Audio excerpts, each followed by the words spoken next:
welcome to another episode of Geostance with Sonam Mahajan.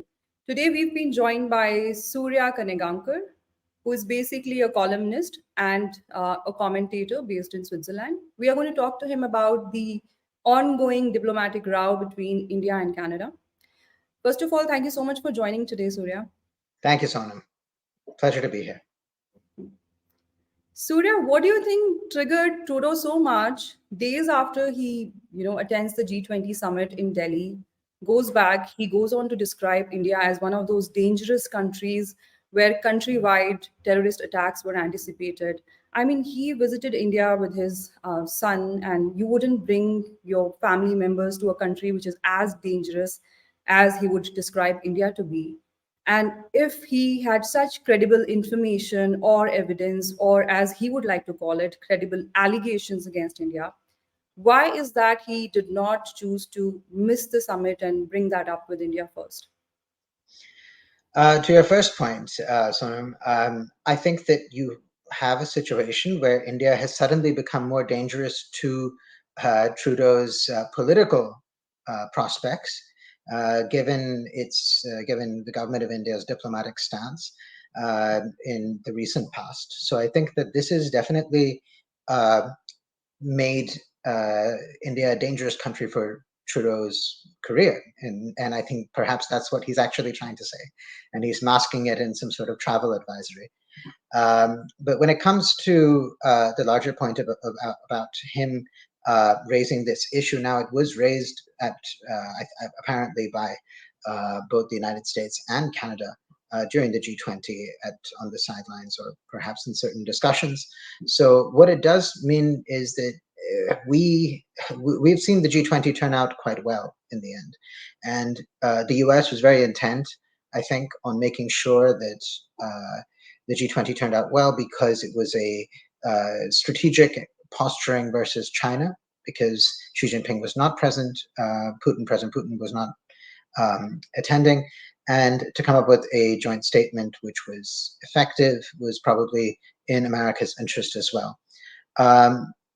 And at some level, the discussions clearly were going down the wrong path between Trudeau and the Indian government, and he went back and decided that he's going to pull out all the stops and go for it. And he needs to do that to preserve his political career. How do you judge India's pushback or reaction, and who do you think stands to lose more? I think that in any diplomatic and political standoff, both sides have something to lose. But in this case, Canada, and it's not just Canada, it's Canada's closest partner, the United States, has a significant amount to lose should they not take India's concerns seriously. Now, these concerns have been put forth by the Indian government for decades, from perhaps even before the Kanishka bombings. It got accelerated after the Kanishka bombings, and we've seen repeatedly justice not being delivered to victims of the worst air tragedy, terrorist attack on any sort of airline infrastructure before 9/11. And it has continued in different ways with the Canadians giving tacit support, lending tacit support to Khalistanis who are exporting a neo-Khalistan movement today to India, much like how Pakistan is, except they do it on the border and across the border. Here they do it from thousands of miles away, with technology, with the free movement of labor and free movement of people across these countries, and abusing the visa system to basically spread terror inside the country. And we also have to remember that the Khalistanis have been a useful asset for the United States and the Canadians, and I would also say for the British over the years. It gives these countries significant optionality to meddle in domestic Indian affairs to the point that it can constrain India's geopolitical maneuvering. And the purpose of this is to create the desired outcomes for this bloc of Western countries. Now, this hypocrisy is being called out because they claim to be partners in the fight against terrorism when clearly they are giving support to these individuals. And what we are also seeing is a sort of media warfare unfolding out of this conflict, and it's become very apparent that Western media outlets are using certain terminology to characterize the individual who died, um, in order to whitewash the crimes that he was involved in, and to dilute India's case and the story that India is putting forward. That look, there are terrorists being harbored by Canada, and they need to be handed over. Now, if this is going to be spun into some sort of human rights issue, that these individuals are activists, leaders, religious leaders, then they're trying to feed this into a narrative that this Indian government right now is persecuting religious minorities and is using extrajudicial killings to silence dissenting voices overseas. So this is fitting into the narrative that we've seen for a very long time, developing since the Modi government had come to power in 2014. Steadily, this narrative has been building, and this latest incident and the media narrative around it is feeding into that as well. So Trudeau spoke to New York Times before entering the UN today, and what he actually says is that the most fitting resolution to the current situation would be a number of Indians jailed and Canada's allies telling Indian government or Indian intelligence agencies as to how they should be operating in the future. Who is Trudeau to basically decide, and who are these allies that he's talking about? Because the last time I checked, the US seems to be on the back foot now. According to Trudeau, it's the US intelligence which has shared this credible information with Canadians that India indeed was involved in the killing of Nijjar, whereas the US agencies are now claiming that they only provided the context and the actual thing was intercepted by the Canadians. If they actually have some information, why is that they're not sharing it? And if this were to be true, that the US intelligence agencies or diplomats were really spying on the Indian diplomats, how do you think it could play out? And because there is already a huge trust deficit between India and the United States, even though we are like strategic partners today, but there was a recent survey in India which actually went on to show us that after China, if there's a country that Indians trust the least, it's the United States of America. Right. A few things to unpack here. And first is that in the murky world of espionage, it's very difficult to to kind of turn a story of espionage and assassinations or gang wars or whatever has happened out there into to translate that into the open public domain. I think it becomes very difficult for countries to do this, which is why Trudeau's move earlier was to come out in public and make this statement. Is He's gone right up the escalation ladder. And just when we thought that he had reached pretty high up, he decided to take it further in the statement that he made to the New York Times, essentially saying that Indian officials should be jailed, or some whoever is involved from the Indian side apparently should be jailed for something that has not where he for something which he's not been able to provide evidence for as yet. And the reason he's not been able to provide any sort of evidence is it could be for two reasons. The evidence does not really exist. B, the evidence is only circumstantial. It may be indicative, but it is not. It does not confirm any Indian involvement, which I think for which there could be some reason to believe that they are claiming that the Indians should come in and help in the investigation. Now, my natural question would be, if they have solid evidence, why would they call the Indians to complete an investigation for which they already have evidence for? They should close the case and make the evidence public. But inviting the Indians, and both the United States and Canada have been saying the Indians should cooperate in this investigation. What cooperation is necessary if they've pretty much already got the evidence required? So the the other issue is that sharing intelligence from between the United States and Canada, when the United States is sharing that intelligence, for that to go public from the Canadian side is something which needs to go through some legal loopholes. I mean, some legal loops. So it's going to take some time before this actually can be presented, whatever they have, which is why he said it may take a few weeks or months. But until then, the pressure they think will be on the Indian government. But um, to your question that you asked before, actually, what is the Indian government's response now? I mean, I can only say this as an observer and use empirical evidence to back up my claims. It seems very clear, at least from what I see, that India is not backing down. They have no interest in backing down. They think that this is an opportunity to really push back and make a point that if a strategic partner of the United States, of Five Eye countries, countries that belong to the Five Eyes intelligence group, if that country's territorial integrity and sovereignty is not respected, then there are limits to any sort of strategic partnership.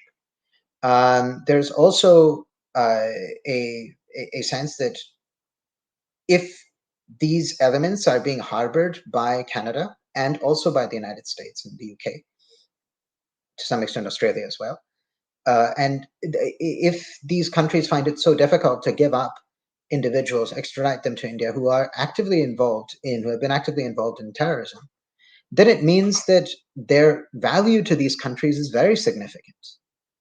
Why do they hold a group of people captive in their as assets essentially and feed them and patronize them if they are not of value? They are of strategic value to these countries.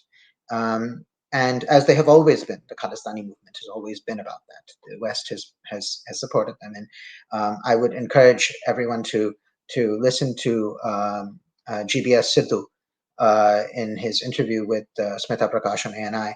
In the last 5 minutes of that interview, he made it very clear that the Western powers will use the Khalistanis and ramp up the rhetoric from their side as and when they feel that it's geopolitically expedient to do so.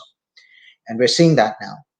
Unfortunately for Canada, there is a lot that they can lose. I would say that financially, they are their own students are dependent on Indian the fees paid by Indian students for their subsidies, because local fees is about 25 to 30% of what international students fees is.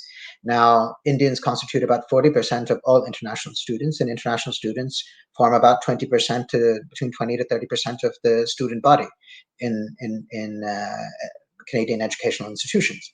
So what this essentially means is that every Indian student is subsidizing or rather the entire Indian student community is basically subsidizing 20% of all Canadian students, and it's basically enabling them to go to university. Now, $7 to $10 billion Canadian dollars, which goes every year to that country, in theory could become a drip, and that will have material consequences for Canada, which is a relatively small economy, which is currently experiencing significant inflation, a decline in standard of living because of high rentals versus relatively low incomes, and this will have consequences ultimately if India decides to, and if they want to take it to another level, it can go into the realm of trade, and then I think that we're looking at a further breakdown in the bilateral relationship. What exactly do the US agencies mean by saying that we just shared the context with the Canadians? Did the Canadians not know that Hardeep Singh Nijjar was a designated terrorist in India and that he was a wanted man in India? And in fact, there was also an Interpol notice issued against him. So, what is that context that they're talking about? I mean, as far as I can understand it, basically they're trying to do 1+1 and telling them that, okay, this guy was wanted there, and that is why the Indian agencies could be behind his killing. I mean, that's just guesswork, right? That could be guesswork. It could be that they are tracking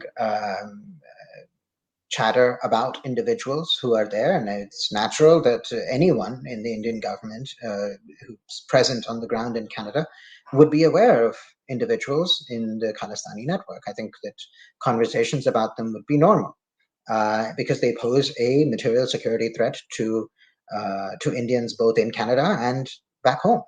So it seems as though that the U.S. wants to, if they choose to kind of fire from the shoulders of Canada, and they see that Trudeau is on a weak wicket at home, and he has no option but to actually take this narrative forward in the international domain, then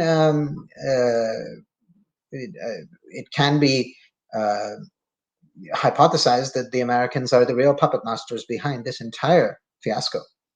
And Trudeau is actually he actually has very few choices of his own to make, and he has no good options, and he actually is merely a puppet, both of the Khalistanis and of the United States. Now, this is just a theory, and it could make sense to some people. The other theory would be that this is Trudeau himself doing this for his own re-election, or not even re-election, but rather to keep his government afloat, because he's running a minority government because of the support lent by the NDP. I'd like to make a couple of points about the NDP. The NDP, it is supported mostly by labor unions and a certain group of within society, but that are kind of allied to that cause. But the Khalistani Gurudwaras, or rather Gurudwaras that have been captured by Khalistani sympathizers, they donate to the NDP. They also provide men on the ground to support very actively the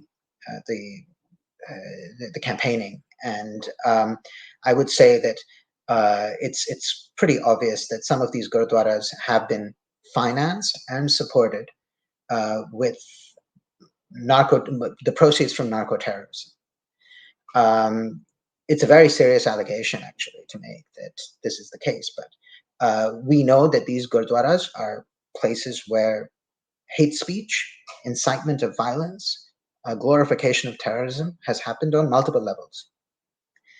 And throughout the decades, in fact, it's been going on. We also know that the gangster narco network has been, which is pretty much from Mexico through the western coast of the United States up to the western coast of Canada, has these Khalistani groups embedded in there.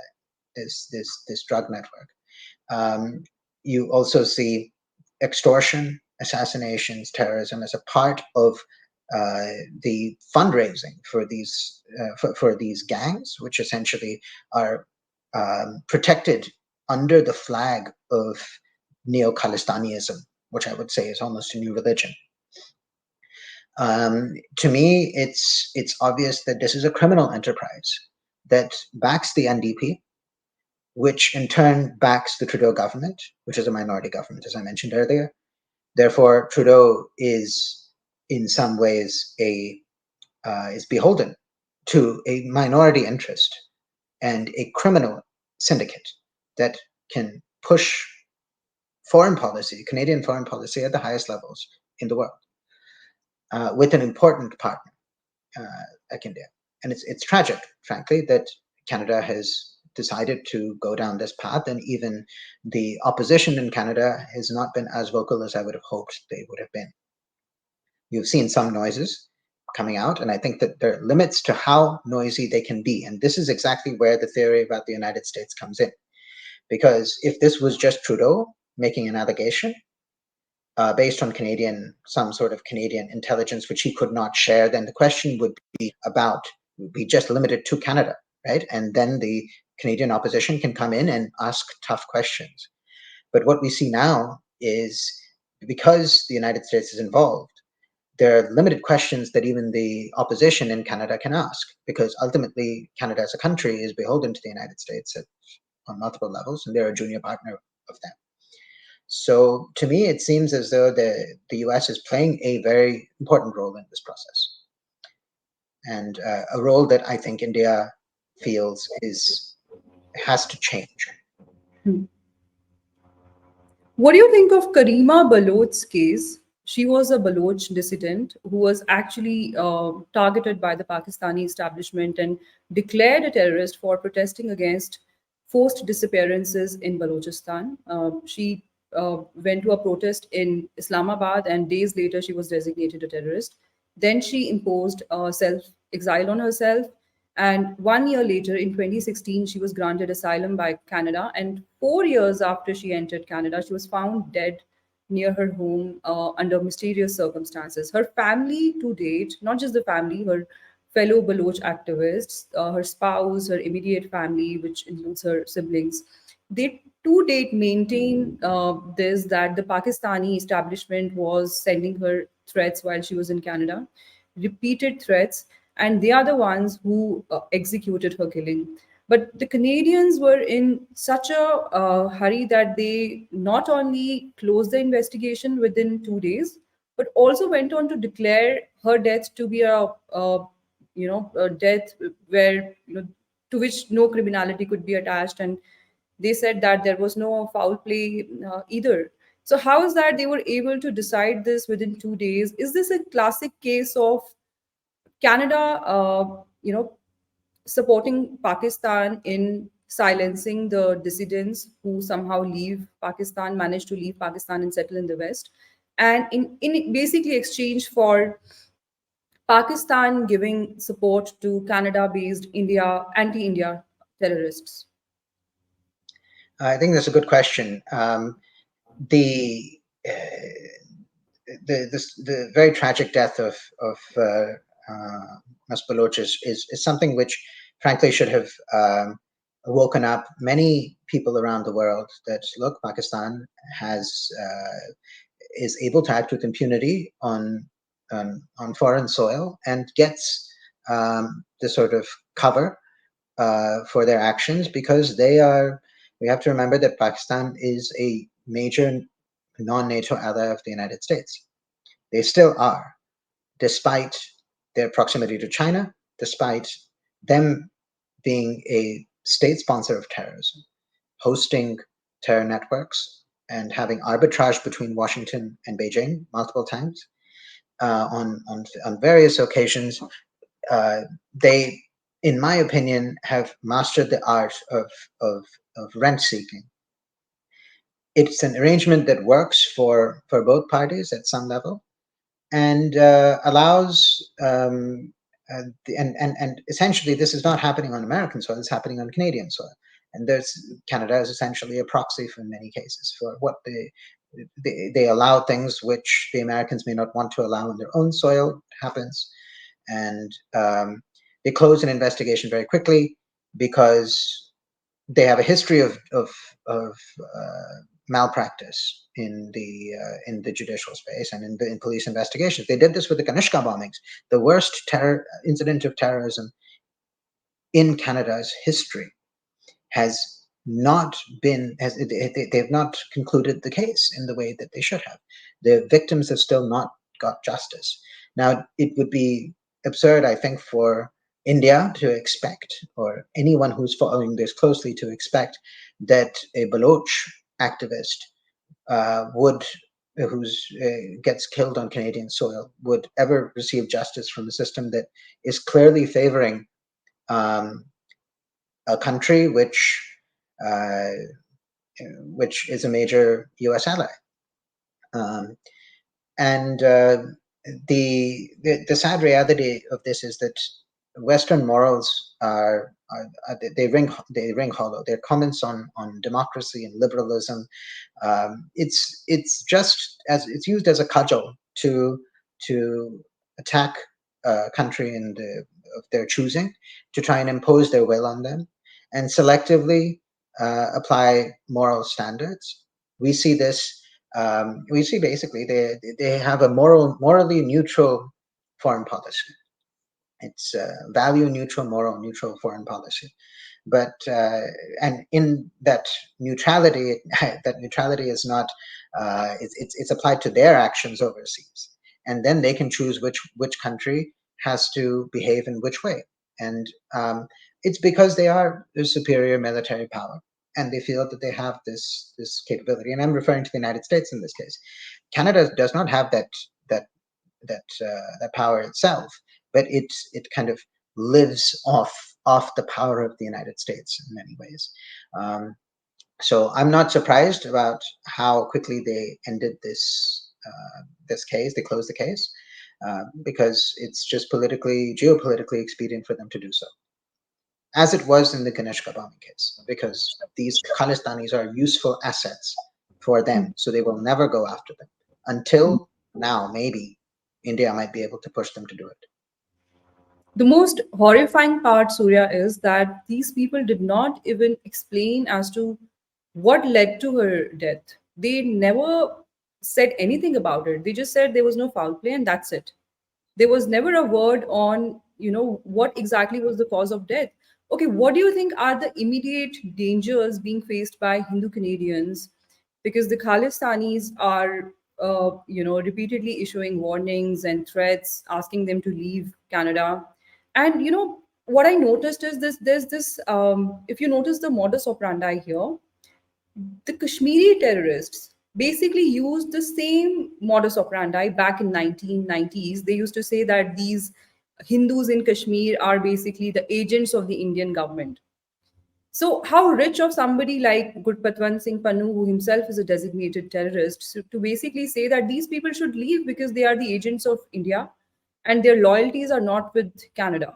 On the other hand, the Khalistani terrorists are the ones living in a secular democracy in the West and basically demanding a theocratic Sikh state where they want religious dominance. They want the minorities to be annihilated. And I'm not just making it up. This is what they were doing in the 80s in Punjab. They were forcing the Sikh community, the Hindu community of Punjab, to basically don turbans. They were asking the Hindu women to basically wear dupatta. I mean, dress in the fashion that the Sikhs dress. So, this is a classic case of not just hypocrisy, but also following a certain pattern which the Pakistanis are known to propagate. That you say that these people are basically agents, and that's how you justify killing them or threatening them.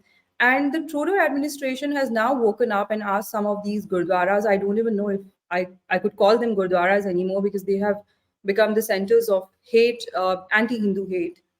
But it's only yesterday or today that these gurdwaras have been told to take down these posters that were glorifying the terrorists behind the Kanishka bombing, as well as had a picture of Nijjar and three pictures of three different Indian diplomats, where the Six for Justice, the designated terror group, is seeking their assassination.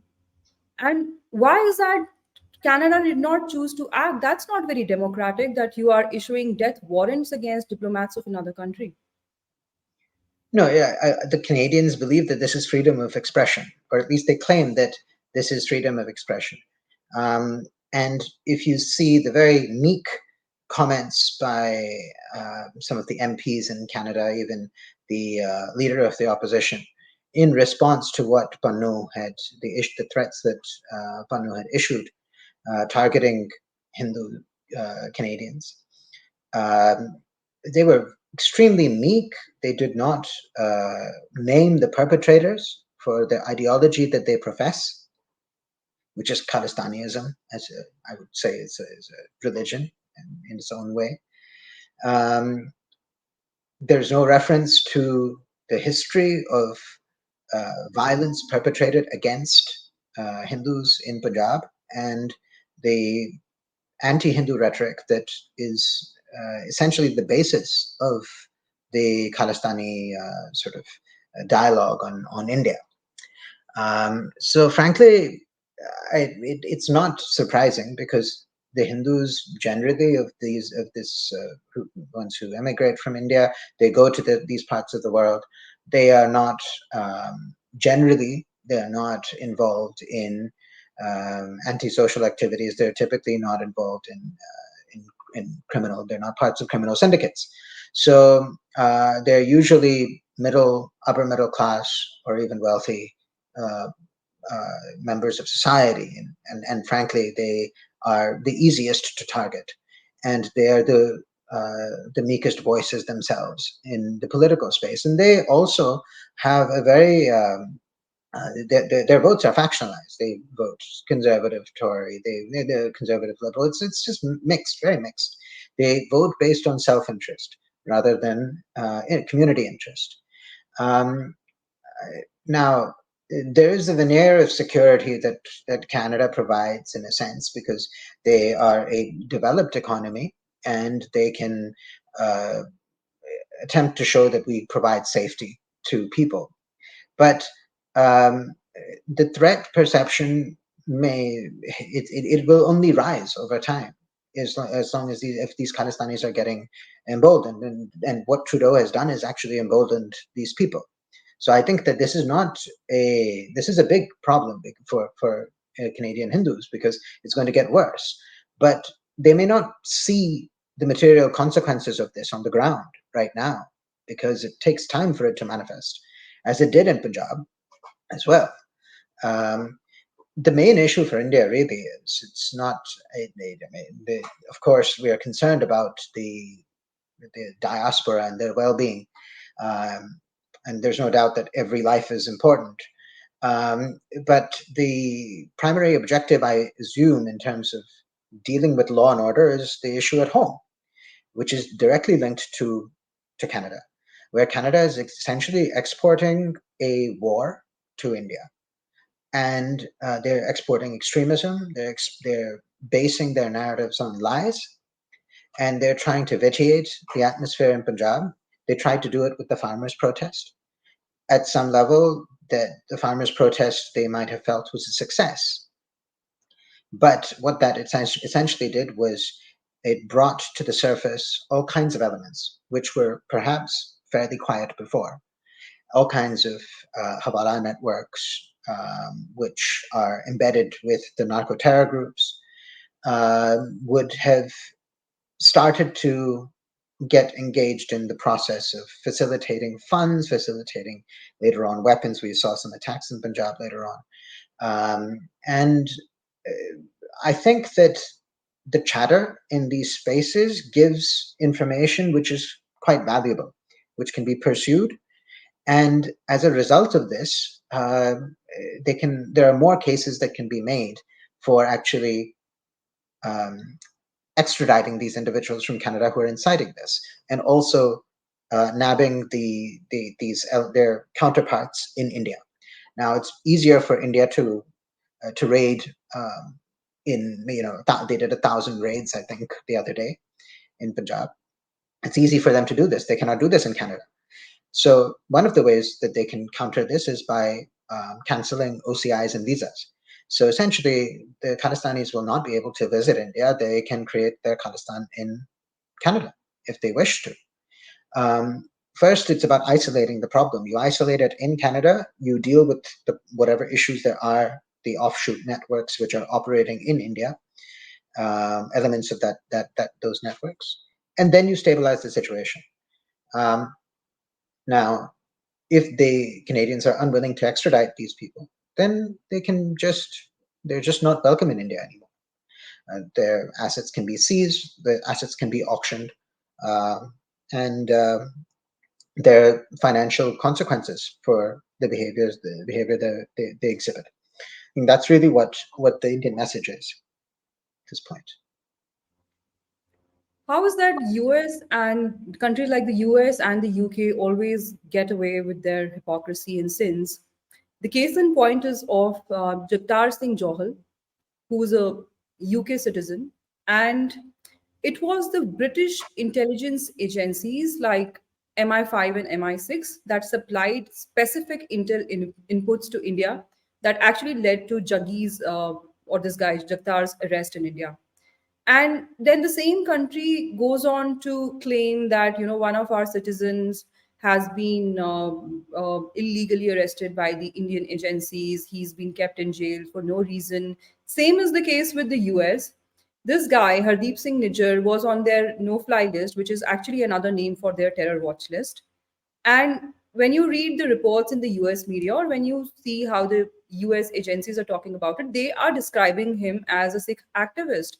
So, how is that these people are also a danger to their own society. But when it comes to India or the human security of the brown people, they take it so lightly and get away with it every single time.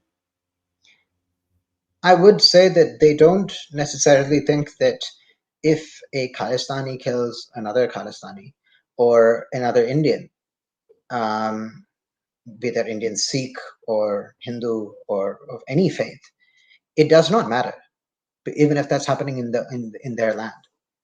Because on their soil, if a brown person kills a brown person, there's one brown person dead, and then another brown person may or may not go to jail for that, depending on whether they're useful or not for the government. In this case, you saw this with in the case of the execution of Ripudaman Singh Malik in Canada, who India, or at least some elements and groups in India, believed that he was Nijjar was involved in the assassination of Ripudaman Malik, who essentially was, according to one news report, was uh, having peace talks, was involved in peace talks with the Indian government. Now, what it seems to be is that India tried its hand at reconciliation. We had a new government in Delhi after 10 years. A full majority, it becomes easier for them to go out there and make make some overtures and try, see who's out there, who's willing to speak. In a democracy, I think it's very important that we try and talk to those who are willing to speak and willing to engage. And you do that in good faith, while being very watchful. It's natural for a government to look to try and see if we can reconcile problems, issues. Now, I would say that the government in Canada was basically inimical in this process. They, according to the report that I read, there was another individual who was actually a British citizen who was barred from entering Canada. And he was someone who the Indian government was in touch with, who was kind of a go-between, from what I could gather. Ripudaman Malik, who was accused in the Air India bombing, managed to get a visa also for India, because as part of the reconciliation process, in that process, he obviously painted a very visible target on his back. It's a very brave thing someone would say to do, which is to say that I'm willing to speak to India. And ultimately, he paid the price for that, because the Khalistani network is extremely violent and it's very strong, politically backed. And there's no surprise that we have not seen any sort of conclusion, which, for example, Trudeau is very much keen on getting in this case of Nijjar's killing. They have not really proceeded much to find out anything about Malik's killing. And the selectivity of this is astonishing. The hypocrisy is astonishing. And there is a reason why we need to call Canada, and I would say this with full responsibility. The Trudeau regime is a narco-terror regime. It should be called this, in my opinion, on social media, in mainstream media. It is the beneficiary of the proceeds of crime. It shields criminals and terrorists. It actively sabotages efforts for a democracy to reconcile with a separatist movement, be members of a separatist movement. If you can see, every single one of these is, if you check on a checklist, if Canada is checking all of them off, it means that they are literally no different from Pakistan on these metrics, which is why True. they're being treated like Pakistan by India, and rightfully so. True, true. In fact, Ripu Dhaman Malik was somebody who even pointed out the Pakistani angle of this whole Khalistani movement, and he actually went on to spill the beans and show to the world that this is how it all started. The Pakistanis were training the Khalistani terrorists on the Pakistani soil, and then they were sending them to Canada. So I think he was a legit target of the Pakistani intelligences also, because lately even the opposition in Pakistan has been highlighting how the Pakistani agencies have been training anti-India terrorists, not just from Kashmir but also from Punjab, and that is how it's all come back to now bite them. Okay, there's another pattern that I saw, Surya. The coverage of this ongoing standoff between India and Canada. When it comes to the US media, the coverage is extremely measured and muted. But the UK media, on the other hand, is going all ballistic, it's going all gung ho, and it's taking a lot of interest in this. Do you think this is all planned? Because, as far as I understand the US India relationship, not sure about how much the US cares about the relationship itself, but they really care about the perception of the Indo US ties, because they need India in Indo Pacific for their own strategic reasons. Uh, is that a reason that the US media has been instructed to downplay this while they have thrown the uh, Britishers under the bus and want them to become the face of this whole face off and take on India directly, while the US media takes a backseat and relaxes for now? Uh, you make a very interesting point, and I think that the condition of the American media not being as aggressive was probably uh, spot on till maybe yesterday. And I understand it's a very fast moving situation, so it changes very quickly. And we have seen some extremely anti-India, hostile journalism in the last 24 hours, especially from the New York Times and the Washington Post. They've ramped up the, the rhetoric, and it is becoming, it is getting to be even worse than what was reported by the FT and the Economist earlier. Uh, I would say that there has been a subtle effort to subtly message India in this way that through financial news outlets like the FT and the Economist, that look, these outlets are going to focus a lot on this and call the individual who was killed an activist, a leader who was or a plumber, or somebody who is serving people in gurudwaras and a responsible member of the community. Um, uh, I think that this line was really pushed by the financial media, which is to indicate that there are financial consequences for India, economic consequences for India. This is not to say that the Economist and the FT and the Wall Street Journal have not been very critical of India on many different counts before, right from when India removed Holiday Article 370 to even the farmers' protest. They were very active in this, but it was interesting to see them take the first lead in this round of in the media battle that we see. I think it's become very apparent that the Western media outlets are mouthpieces of the government or elements within the government. It's now it's lain bare. I think they have also given up at some level uh, and trying to tell the Indian public that they are somehow arbiters of truth, because the Indian public has not bought their propaganda for years now, and has actually pushed back a lot against this propaganda, both on social media and through the government, which is the elected representative of the people.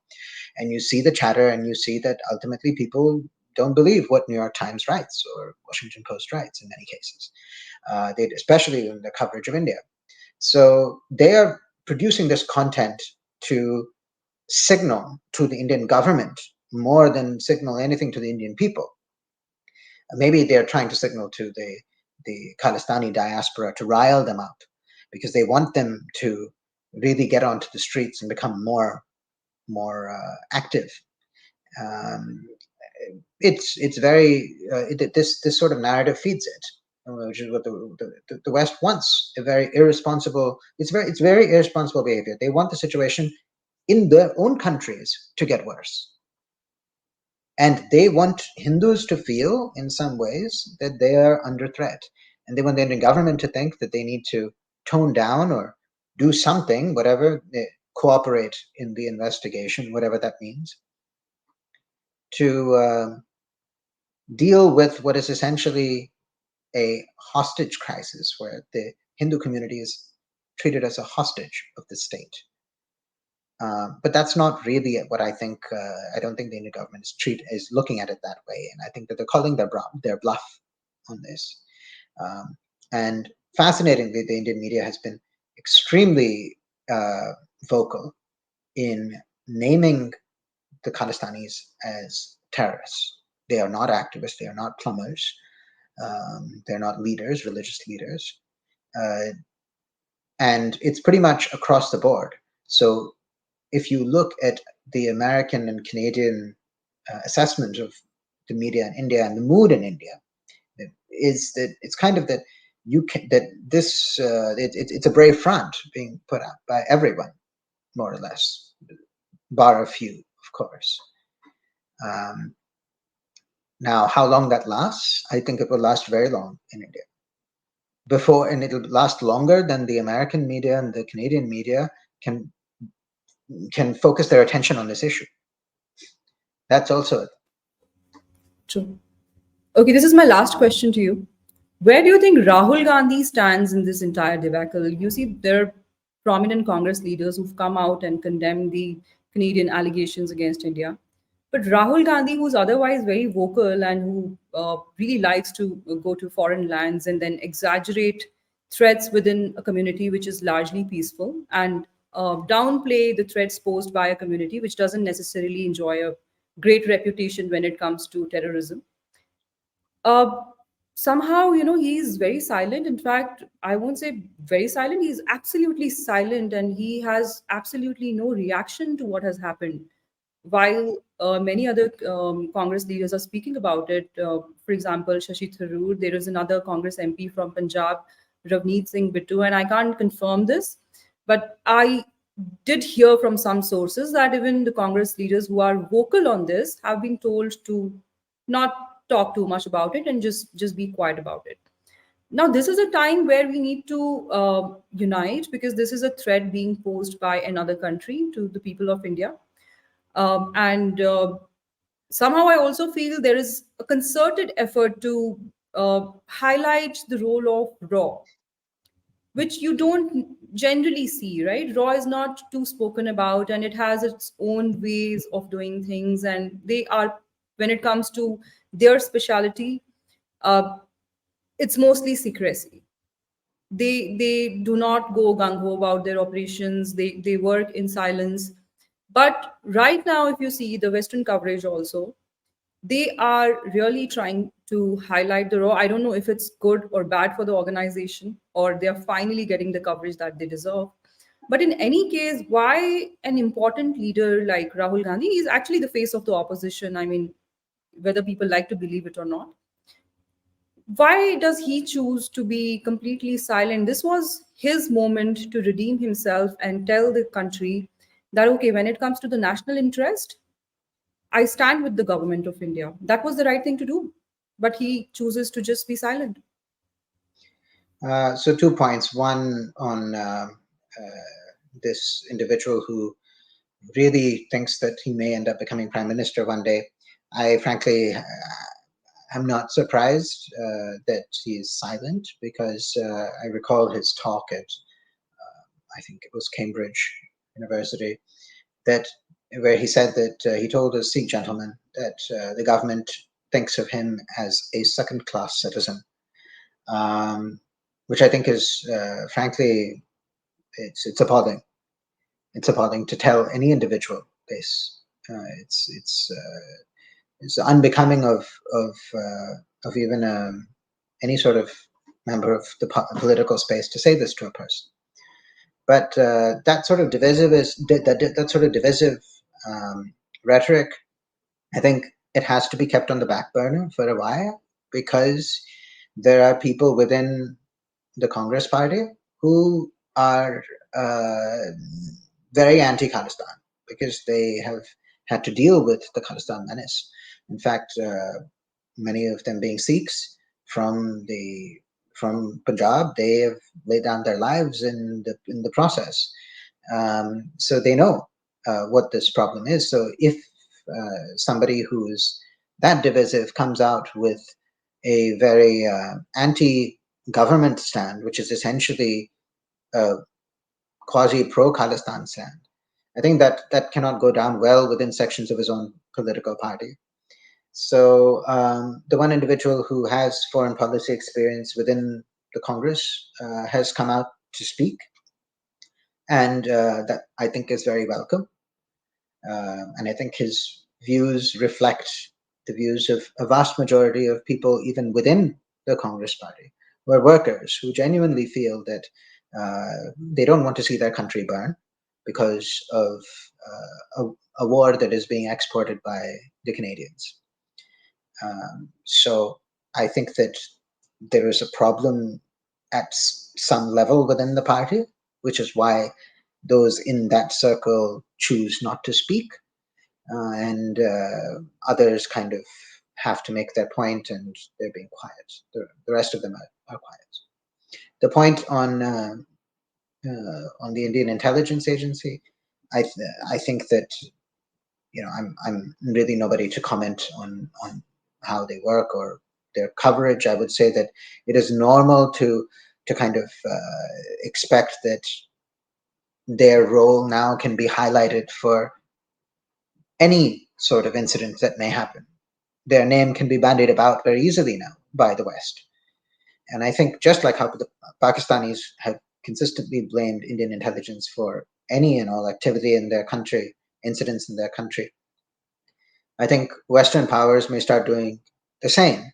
So you may see smear campaigns directed at the agency with the idea of putting pressure on the Indian government under various circumstances going forward. It's opened the door for this. Uh, and they know that um,